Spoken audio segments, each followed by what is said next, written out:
Hey, everybody. I wanted to talk to you a little bit about argumentative writing, give you a little overview, maybe a history of the different styles of arguments that have been around for ages, and to talk about a little bit about how you can enter into what we call the scholarly conversation. So I'm going to share my screen and share a PowerPoint presentation. This one is the argument styles presentation. So in class, we started out with the journal prompt, what is an argument? And hopefully that gave you some time to think about what arguments are. We have a variety of definitions about arguments. Most commonly, we think of arguments perhaps as a kind of a negative thing, right? We think of people arguing, fighting, quarreling, people trying to talk over each other and to show that they're right and that their opponent is wrong, right? So, you think about political debates. The presidential debates were, these two people speaking over top of one another and not really getting to the heart of many of the issues. But for our purposes, argument is actually a different thing. So if we look at the resources that we have in this week's folder, we have one that's called Argument from the University of North Carolina, Chapel Hill. And they define argument as, in academic writing, an argument is usually a main idea, often called a claim or the thesis statement, backed up with evidence that supports the idea. Okay, that tells us a little bit. And in the Lumen Learning handout, Writing for Success, an argument is a reasoned opinion supported and explained by evidence. To argue in writing is to advance knowledge and ideas in a positive way. So argumentative writing, persuasive writing is not really this antagonistic thing that we normally associate with arguments, right? So argumentation is supposed to advance knowledge in a more positive way. It's reasoned, it's logical, and it's supported and explained by evidence. So we have several argument styles, and I'll just give you a little overview of the four most common, and this is taken from William Macaulay's different types of argument handout from the University of Nevada, Reno. We have the modern American so-called 5-paragraph essay. I'll talk a little bit about that. The classical Western argument or the Aristotelian argument. This is misspelled, sorry about that. Toulmin, who we've been introduced to before in that crash course video on arguments, and the Rogerian argument, which is based on the best possible solution. So the modern American argument, the purpose is it provides an easy format to follow, especially for standardized tests, college entrance exams, and that kind of thing. Typically made up of 5 paragraphs. You have your introduction, and most often you'll have what is called a three-point thesis statement or a 3-pronged thesis that have 3 claims or 3 points that you're going to make in the body of your argument, which are developed then into paragraphs, body paragraphs. So you have your introduction, you have point 1, point 2, point 3, and then a conclusion. And usually within those points, you usually will come back and have some kind of a counter argument and rebuttal. But sometimes there may be an additional paragraph in there that is addressing the counter argument, but typically the modern American 5-paragraph essay. As I said, once you get the format, they can be pretty easy to pump out. However, they can also be quite uninteresting. So, it's one way of approaching an essay, an argumentative essay. Next, we have the classical Western argument, which is sometimes called the Aristotelian argument, because Aristotle was known as the father of rhetoric. Aristotle was the 4th century BC Greek philosopher. He was a student of Plato, who was a student of Socrates or a follower of Socrates. And Aristotle was also a teacher of Alexander the Great, who founded a vast empire from the Middle East all the way to Northern Africa and the western coast of Europe. So with Aristotle, the purpose here is persuading the audience and or revealing and understanding what we call capital T truths. And that goes back to ancient Greek philosophy. Truth with a capital T, the truth above all smaller truths, right? The big truths. So it has 5 parts. We have an introduction, and then there is the narratio or narration, which gives you a little bit of background information. Then we have confirmatio or confirmation, which is the logical order of, kind of the steps that you take to set forth your argument with premises and logical conclusions. Then towards the end, we have a refutation and concession statement, kind of giving a nod to the opposition, and then the summation or conclusion, which is the final 5th part. These don't necessarily have to be paragraphs. They are just parts. They could be developed into several paragraphs each, depending on how many things you're talking about within the argument. Then we have the Toulmin argument, named after Stephen Toulmin. I think you might recognize the face from the crash course video. Stephen Toulmin was a 20th century British philosopher. And the purpose of this kind of argument is to assemble the strongest evidence, because the argument that has the strongest evidence is going to be the best argument, and the best argument, of course, wins. It differs a bit from the Aristotelian argument because it has 6 parts. We have the introduction. Of course, everything's going to start with an introduction. Then we have data in support of the claims, which in the crash course video is called the grounds. Then we have exploring the warrants or the bridge. Factual backing using sound logic, yet again, a similarity with the Aristotelian argument that sets the foundation. And then towards the end is when you pay attention to counter arguments, addressing the opposition, and of course, making that turnaround. You turn away from your own argument to pay attention to the counter argument, and then you turn back to your own argument to strengthen it with a rebuttal. And lastly, you have the conclusion. And the last one we have here is the Rogerian argument, named after the 20th century American psychologist, Carl Rogers. And the purpose here is to, quote, find the best possible solution based on the needs and interests of those involved. And again, this one has 5 parts, the introduction, and see the difference here. Acknowledging the opposition first, placing that counter argument and those concession statements up early, because then you state your thesis and your position and the support of your thesis, which is supposed to strengthen your overall argument. You get the opposition out of the way early so that you can come on strong with your own points using evidence and support. And lastly, you have your conclusion. So those are the various types of arguments. And here's my works cited page or slide. But I want to take you now into a second presentation, which is developing your academic writing skills. So this is how you can kind of enter into the academic conversation. And I've talked a little bit before about the scholarly conversation. It would help if I actually shared the slide. There we go.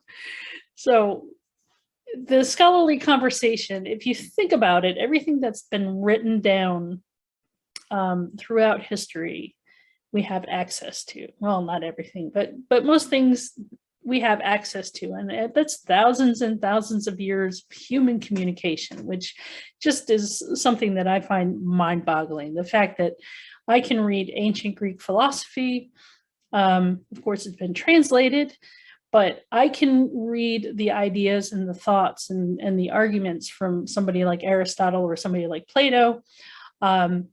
here in the 21st century. And my mind is interacting with the mind of somebody who lived many, many, many centuries ago, which is just fascinating. So you as students are now learning how to enter into the academic conversation. You are learning what you think and what you believe, and building on those ideas and building some new knowledge and participating in what we call the academic conversation. So one of the ways that you can go about this is how you present your information. So you can have background information, set a context for your argument, present and summarize the things that are known, and present what is assumed in conventional wisdom. So we have some examples, and this might look a little bit familiar. I've shown you templates before from another text, and this is from yet another text. But here we have some examples. So this is kind of setting the stage for you, right? As we know from history, blah, blah, blah, right? So you're setting the stage, you're giving some context for the argument before you really get into the argument. Research by X and Y suggests that people often believe that blank. Conventional wisdom leads us to believe blank. So again, this is a way of entering in. So you could use some of these templates for your hook, you know, a way of beginning your introduction, a way of introducing your readers to the thing that you are going to take a stand on. So keep in mind, you're going to be challenging assumptions. You're going to be challenging widely held beliefs, but you have to acknowledge it first. You have to acknowledge that some people think differently. So doing that lets your readers see that you're placing your ideas in an appropriate context. So we have a couple of examples here. Although many people are led to believe whatever, there is significant benefit to considering the merits of why. So although many people are led to believe that the internet is distracting us or keeping us from deep thinking, there's significant benefit to considering the merits of using technology in education, right? College students tend to believe that blank when in fact the opposite is much more likely the case. So just presenting the context there for your readers to give them an idea of the thing that you're going to be presenting. So when you present, you need to present others' views, right? This helps you to build ethos, credibility as a writer, and you do this through paraphrasing, summarizing, and of course, quoting directly from the evidence, those views of others. So to review, we have summarizing and paraphrasing. Again, we have these lovely little templates. So-and-so argues that blank. Nicholas Carr argues that the internet is making us stupid. Point blank, right? That is something that you're going to take on. Sherry Turkle emphasizes the need for face-to-face interaction. In this important article, X and Y claim whatever, right? Let's see, Glenn Greenwald endorses the government, or endorses personal privacy because he feels the government should not have access to everybody's records or everybody's information. Blah, blah, blah. According to X, it's the most critical cause of whatever. And in all these cases, when you're summarizing or paraphrasing, you need to remember to properly attribute the source when the views of arguments of other authors are being used. Okay, and again, with a review of direct quotations, I know you're probably going to get sick of this, but so-and-so characterizes the problem this way. You know, Carr characterizes the problem this way. According to Turkle, I don't know, whatever. So-and-so, quote, so-and-so explains so-and-so. X argues strongly in favor of the policy, pointing out that, and then using your quote. And again, remember to use your in-text citations or parenthetical reference, whichever one you want to call it. And if you are quoting 5 or more lines of text in your paper, you need to set it off as a block quotation, where that text, that whole quoted material is indented 1 inch. You don't use quotation marks with a block quotation. You maintain the original end punctuation, and then your reference follows in parentheses, your citation follows. So here we are wanting to present alternative views. So it's important when you're writing an argumentative essay to not only present your own views, but the views of others, especially people who may not agree with you. And sometimes you may need to synthesize the views of multiple participants in a debate before you introduce your own ideas. So we again have some examples here. On the one hand, X reports that blank, but on the other hand, Y insists that blank. You probably won't use these too much in this essay because they are, synthesizing more than one thing. And we're not comparing or contrasting 2 different ideas, but instead trying to find support for your own idea. So presenting your own views, of course, is very important. Much of the academic writing that you'll be assigned is going to require you to put arguments in the context of existing arguments. Your own ideas are going to be put in context of arguments that are already out there, right? Perfect example, Nicholas Carr wrote a book and then did this video that we've watched. Is the internet making us stupid, or is Google making us stupid? That's an argument that he has put out there, and we're still arguing that kind of thing today, right? 15 years later, 10 years later. So it's important to put your own argument into the context of those already existing arguments. In a way, it's asking you to connect the known to the new. So here we have some ways in which you may agree with the author of a source. And I think this comes in handy for this essay because you are being asked essentially whether you agree or disagree with a certain topic that the speaker has introduced in their video. So you could say, Sherry Turkle's argument is convincing because whatever. You may agree, but you may want to extend the point deeper with your own investigation. Nicholas Carr makes the claim that the internet is making us stupid. By extension, isn't it also true then that whatever? So those are some ideas of agreeing with the author. However, you might also have some questions, or you might be a bit skeptical, and it's okay to doubt, it's okay to question.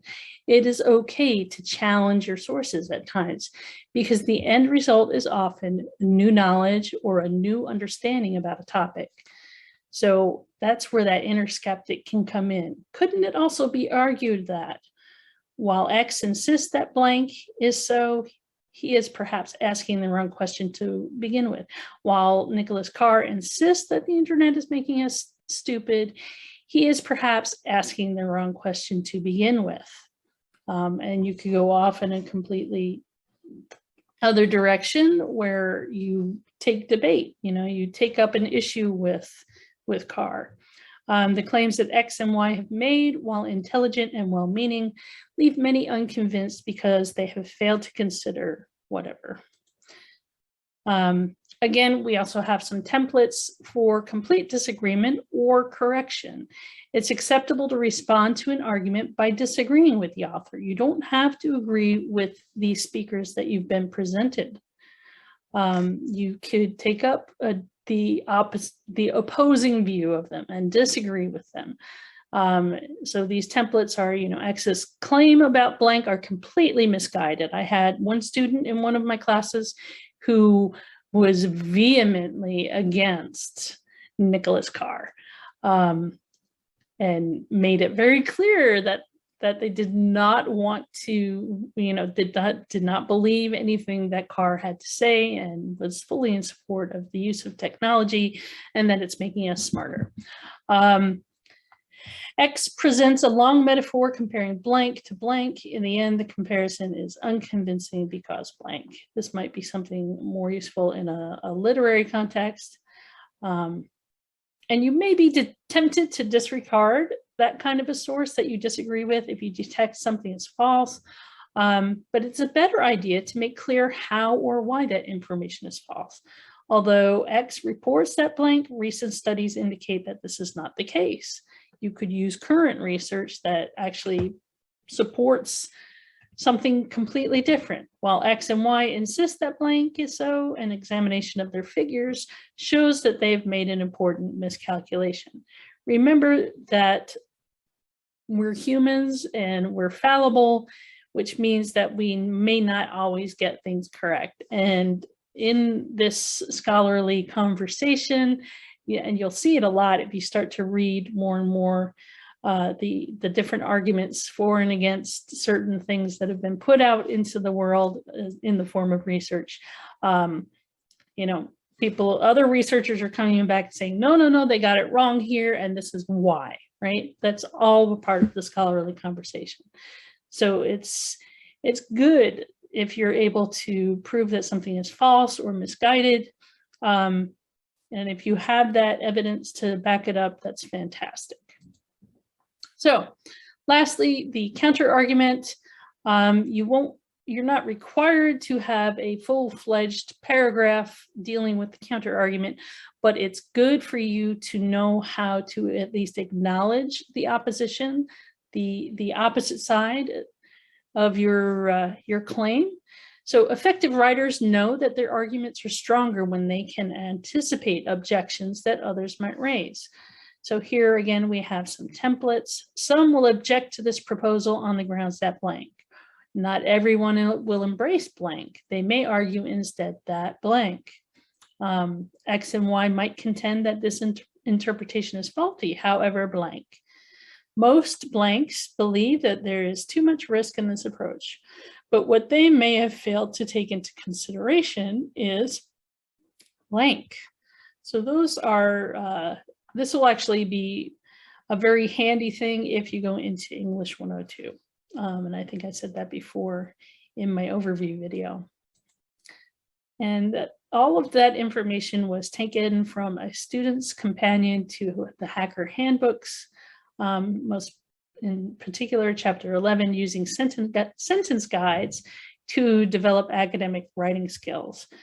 So I hope that helps you a little bit as far as how to really improve your argument. And we will be talking a bit about the best ways to organize and to put together your argumentative essay so that it flows in a logical and cohesive manner. If you have any questions, you know how to get in touch with me. Take care. Bye.